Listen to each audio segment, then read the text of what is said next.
okufuna emirimu ogenda okukola mutuuke eyo mukole ate nga mukolerera mmwe.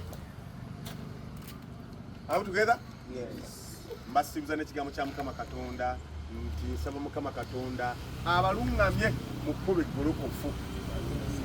Buli wofuna obuzibu bwonna weekwase Mukama Katonda. Byagaba byonna. Olugendo olulungi.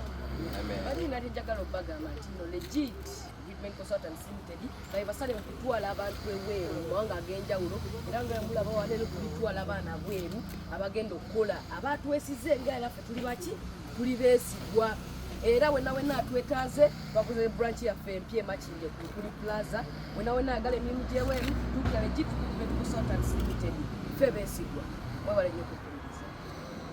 Kale naffe tusomeye edduwa emu Al-Fatiha tugende. Bismillahi rahmani rahim. Al-Fatiha. Alhamdulillahi rabbil alamin. Ar-Rahmani rahim. Maliki yawmiddin. إياك نعبد وإياك نستعين اهدنا الصراط المستقيم صراط الذين أنعمت عليهم غير المغضوب عليهم ولا الضالين.